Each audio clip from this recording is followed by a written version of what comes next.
There's that awkward moment many of us know.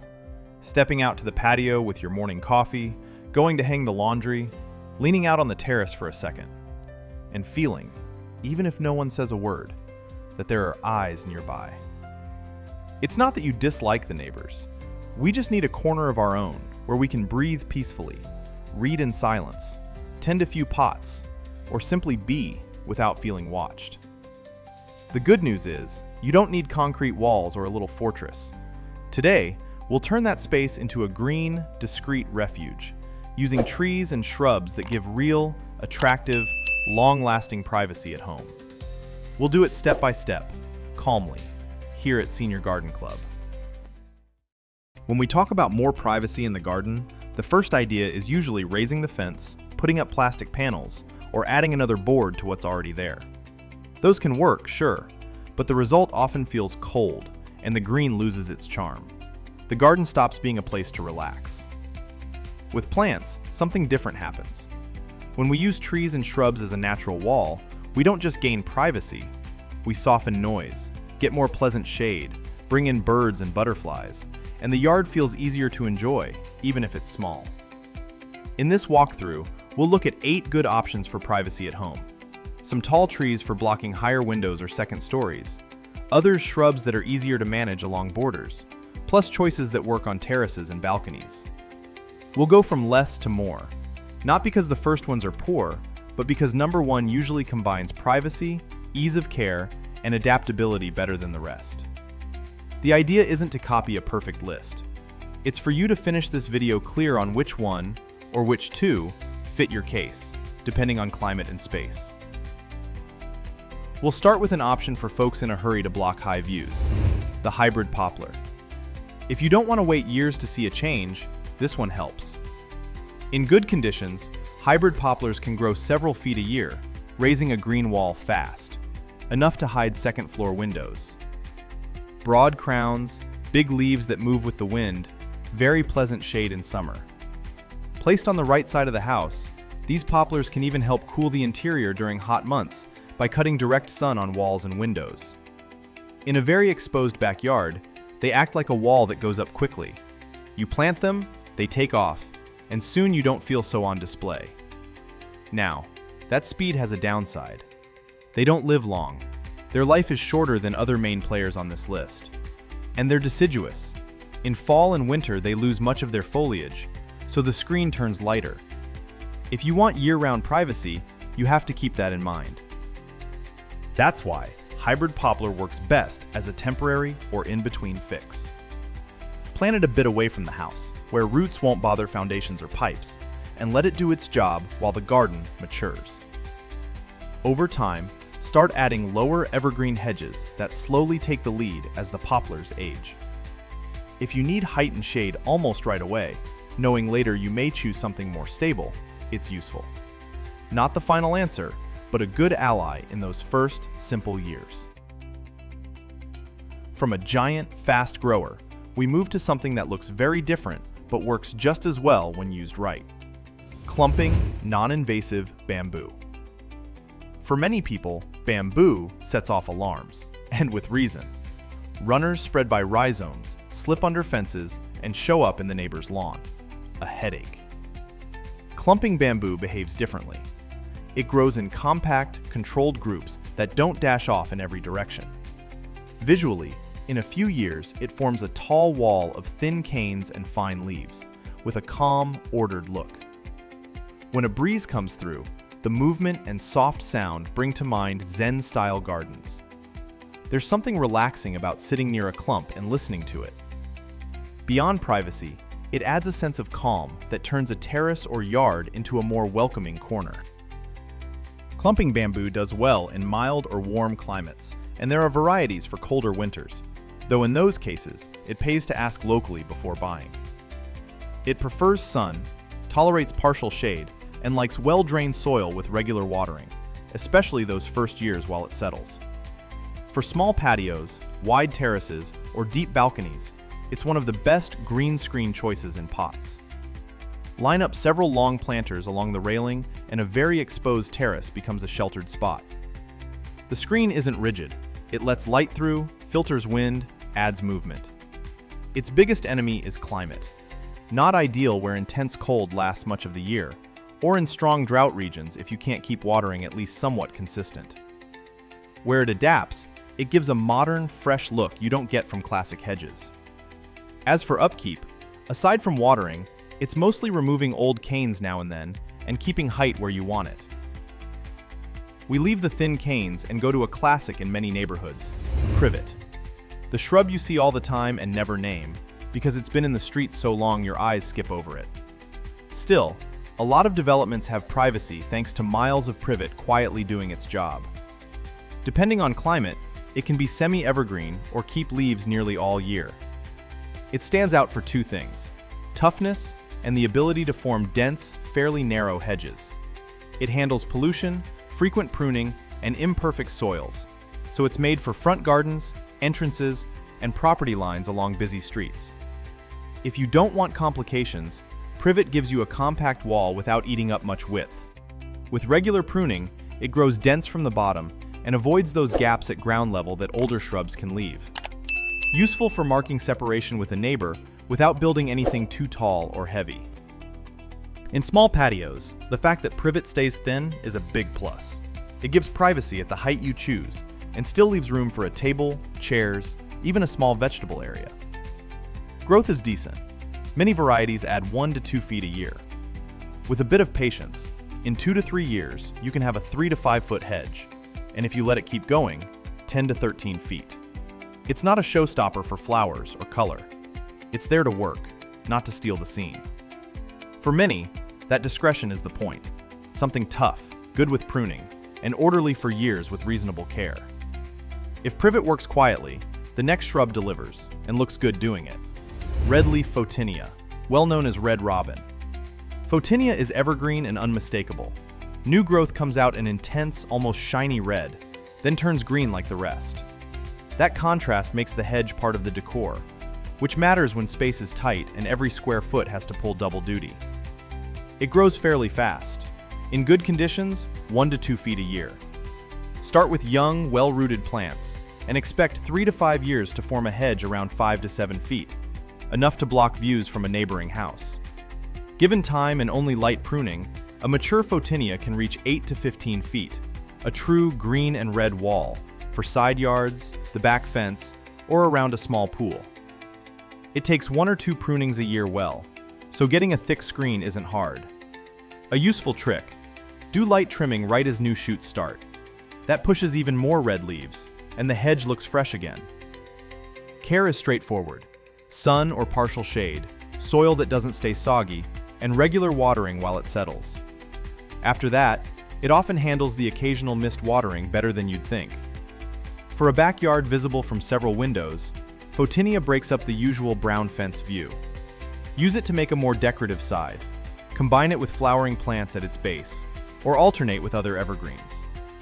Even in low-flower gardens, a tidy Photinia hedge makes things feel cared for.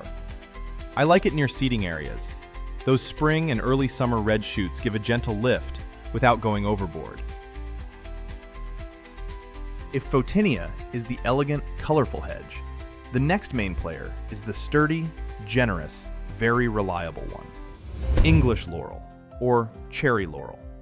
A broadleaf evergreen with an almost tropical look when healthy. Large, glossy, deep green leaves block views with just a few layers, why it's used so often as a green wall by pools, fences, and raised terraces. In good spots, it grows about 1 to 2 feet a year. Start with young plants, and it's reasonable to expect a 5 to 8 foot hedge and good privacy in about 4 to 6 years. Over time, if allowed to rise, 13 to 16 feet isn't unusual. A single row, properly spaced, can turn a very exposed garden into a private place where you actually stay a while. Cherry laurel handles heavy pruning, which gives you options. If the neighbor's windows look straight in, raise the hedge to that line and keep it there with regular cuts. If you only need to block the lower part of the fence, keep it shorter and wider. It adapts to full sun and partial shade, and, once established, doesn't need excessive watering unless the soil is extremely dry. For the practical-minded, here's the big advantage: easy to maintain and predictable. 1 or 2 prunings a year with normal tools usually does it. The result shows quickly: a dense green wall that softens noise, cuts wind, and makes seating areas feel more private. Important note though, all parts are toxic if eaten, so if you have small children or very curious pets, be attentive, or consider whether it's the right choice. We move on to a classic that looks especially good in winter: holly. Many varieties have been used for generations, and not by accident. We're in the upper part of the list now, plants that not only give privacy, but add personality. Holly forms dense hedges with glossy leaves that stay green year-round. Many varieties take well to hedge pruning, so you can go natural, formal, or loose, your call. It's slower than some, often no more than a foot a year, so patience helps. In return, you get hedges that last decades. Easy to keep around 5 to 10 feet as a green wall, and given many years and little pruning, some reach 20 to 26 feet. What's special isn't just the screening. It's the look through the seasons. Leaves with a particular shine and, depending on variety, decorative berries, usually red, most visible in winter. When others drop leaves, holly stays green and lively. Fruit attracts birds, adding movement and color in the cold months when you notice it most. In a line along a fence, it slows wind and trims noise a bit, handy near busy streets. Care isn't demanding. Once settled, it wants reasonably draining soil, some sun or partial shade, and occasional pruning to keep shape. It does call for common sense with kids and pets. The berries aren't for eating. And some varieties have spines along the leaf edges, so don't plant them right by a narrow path or a bench back. Even so, the advantages are many: privacy, year-round good looks, and shelter for birds and small local wildlife. Holly earns its place among our green walls. Now the giants. We're close to the top spot and step into truly tall trees, the kind that change how a backyard feels. One of the best known in North America is Leyland cypress. If Thujas are the base of many hedges, Leyland is the tough cousin. An evergreen, very fast, 2 to 3 feet a year, sometimes more in excellent conditions. That means, starting with young trees, in about 5 to 7 years, you can go from a low fence to a wall 13 to 20 feet high, above roofs and windows. Left to grow, it can reach 49 to 59 feet in very large gardens. It forms a dense mass that works like a solid curtain, ideal for blocking high views or sheltering from frequent winds. But it has one condition: space. Leyland cypress needs width for its crown and proper distance between trees. Plant them too close or hard against a fence or house, and they compete for light and food. Over time, some weaken or lean. A common mistake that's hard to fix later. So before planting, think through the real size of your garden and the future size of these trees. Maintenance is simple once roots are set. It usually tolerates periods with less water.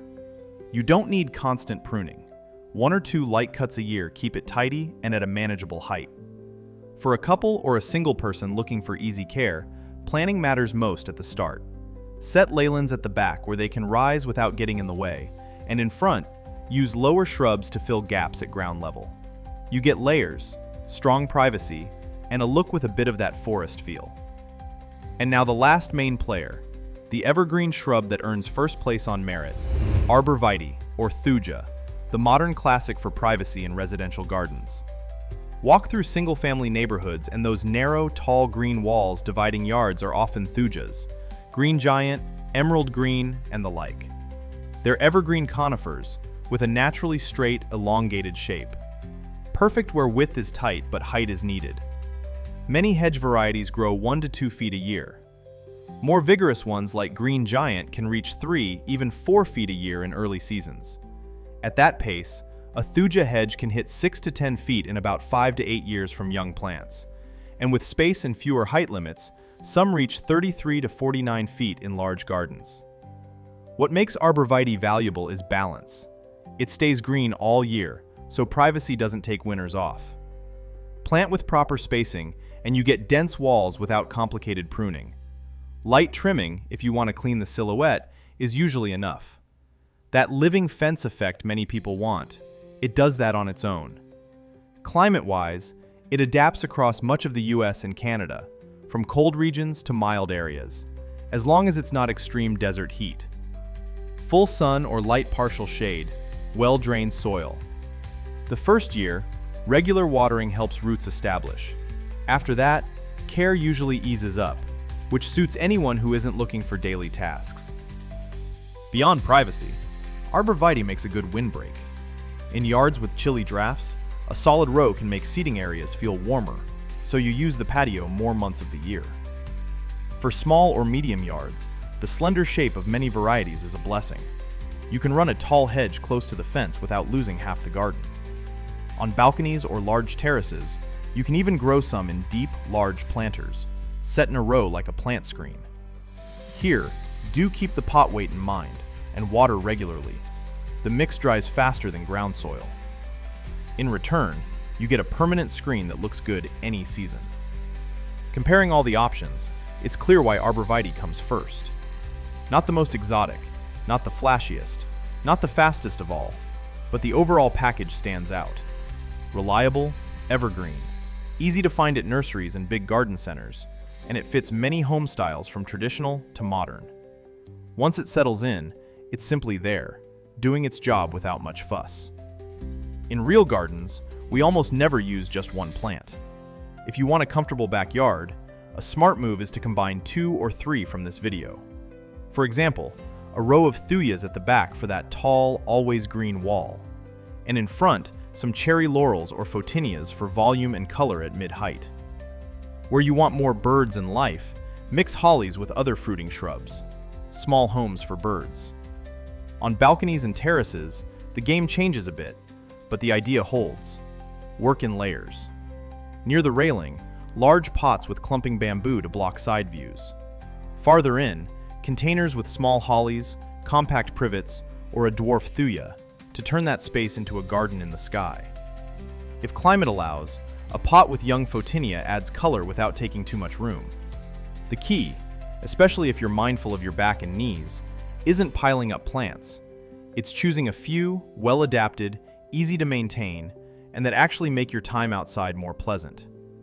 When it's time to plant, 3 simple ideas make a big difference. First, spacing. Put trees and shrubs too close, and they compete, get sick more easily, and force heavy pruning, which just creates more work. Better to respect recommended distances, even if the garden looks a bit empty at first. They'll grow into it, and the result will be healthier and more stable. Second, timing. In many areas, fall and early spring are best for roots to establish without the stress of peak heat or the worst cold. Planting then lets them settle in with less strain, and you see the payoff in the following years. Third, mixing. A garden designed for privacy doesn't have to look the same everywhere. You can have closed-off spots and more open ones, corners with more color and others quieter. What matters is that the whole thing feels comfortable to you and invites daily use, even for a few minutes. If you combine different heights, leaf shapes, and shades of green, with some red from Photinias or hollyberries in winter, the space reads more pleasant and alive than if it's one plant repeated end to end. Even a small touch, leaving a little opening in the hedge for a high-back chair or a flower planter, can be the difference between a monotone wall and a corner where you actually want to stay. At Senior Garden Club, we see the garden as support for daily life, not a never-ending chore list. A good privacy system fits that. Once it's thought through and well planted, it hardly needs us hovering. It's just there, working quietly, while you enjoy your coffee, your reading, and your time outside without feeling watched. Now that we've gone through 8 options for adding privacy with trees and shrubs, you probably have a sense of which ones fit your garden. The goal isn't a magazine picture. It's taking a step, even a small one, toward a space where you feel more at ease, more sheltered, and still surrounded by life. If these ideas help you see your yard differently, I invite you to keep joining us. You can subscribe to the channel, turn on notifications, And leave in the comments what kind of green wall you have in mind. Tell us if we've missed a plant you value. Your experiences and questions add a lot here and help us choose topics that serve you better. And if you know someone who dreams of a more private, welcoming garden, sharing this video could be a good first step to help them get started. Here at Senior Garden Club, we move forward together, calmly, toward gardens that take care of us as much as we take care of them.